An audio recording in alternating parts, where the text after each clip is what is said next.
মাধ্যমিকে জেলায় প্রথম হওয়ার পর সবাই সুজয়ের বাবাকে জিজ্ঞেস করেছিল, ছেলে বড় হয়ে কি হবে?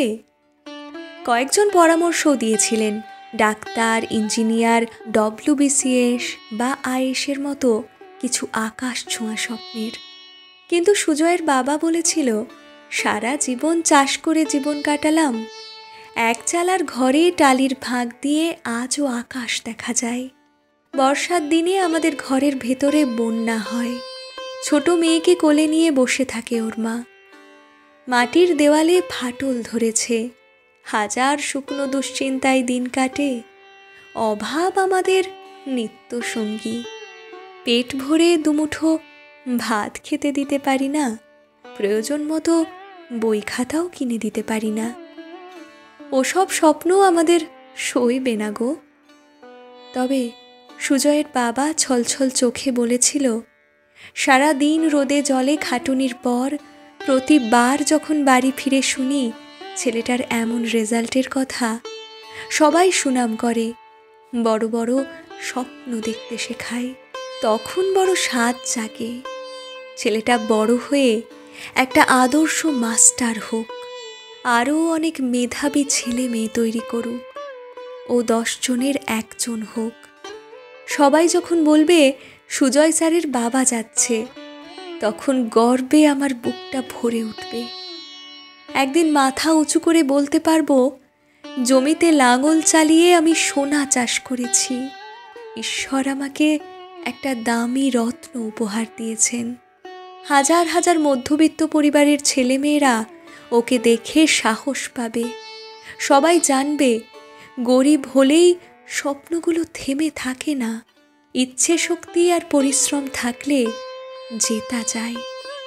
বাবার দুচোখের ইচ্ছে আর মায়ের মুখের মৃদু হাসির ভাঁজে সুজয় নিজের স্বপ্নকেই যেন দেখতে পেয়েছিল। এরপর হাজার প্রতিকূলতা অতিক্রম করে সুজয়ের বিশ্ববিদ্যালয়ের পড়াশোনা শেষ হলো। তবে বদলে গেছে অনেক নিয়ম। এখন শিক্ষকতা করতে গেলে বিএড ট্রেনিং করতে হয়, 2 বছরে খরচ হয় প্রায় 2 লক্ষ টাকা। বাবা পিঠে হাত রেখে বলল, তুই পড়াশোনা চালিয়ে যা, বাকিটা আমি দেখে নেব। প্রয়োজনে দুবেলা রেশন চালের ভাত খাবো, এই ভাঙা ঘরেই থাকবো, আরও কয়েকটা বছর না হয় এমন কষ্টেই কাটবে।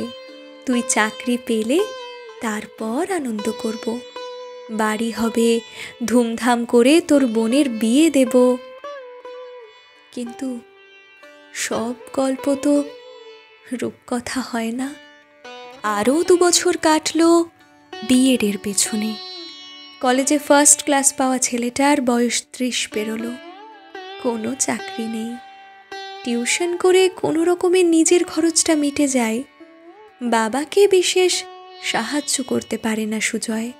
ঘরে বিবাহযোগ্যা বোন, কলেজ বেলার প্রথম প্রেমিকাও ঠিকানা বদলে নিল। বেকার ছেলেকে কে আর ধরে রাখে? এমন দুঃসময় হয়তো অনেক ছেলের জীবনেই আসে। সুজয়ের তখন দেওয়ালে পিঠ ঠেকে যাওয়ার মতো অবস্থা। সোশ্যাল মিডিয়া, আত্মীয়, বন্ধু সব কিছু থেকে দূরে একা ঘরে দিন কেটে যায় সুজয়ের। সুজয়ের বাবা একদিন জিজ্ঞেস করলো, কি হয়েছে? বয়স তো অনেক হলো, চাকরির কি খবর? ডিগ্রিগুলো কাজে এলো না? স্কুল মাস্টারের চাকরিটা কি আর সম্ভব না? সুজয় বলল, চাকরি হবে না বাবা। যে দেশে হবু মাস্টার পথে নামে চাকরির ভিক্ষায়, আদালতে ভুয়ো ফাইল জমে, কেসের পর কেস, বয়স বাড়ে, বেকার মেধার, সুইসাইড নোটের কথা নাই বা বললাম।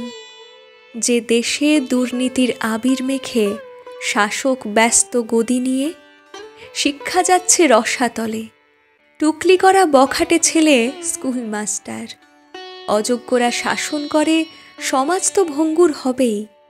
সেই দেশে মানুষ গড়ার কারিগর হওয়ার স্বপ্ন দেখা সব থেকে অপরাধের। লোভ দেখানো প্রকল্পের সাথে বেকারদের বিষ কেনার ভাতা চালু করলেই তো পারে অশিক্ষিতরা। সুজয়ের বাবা কাঁদতে কাঁদতে বলল, সব স্বপ্নই তবে তাসের ঘর হয়ে গেল। হয়তো এমন হাজার হাজার লাখ লাখ সুজয় শিক্ষকতার স্বপ্ন দেখতে দেখতে জীবনের অতলে তলিয়ে যাচ্ছে।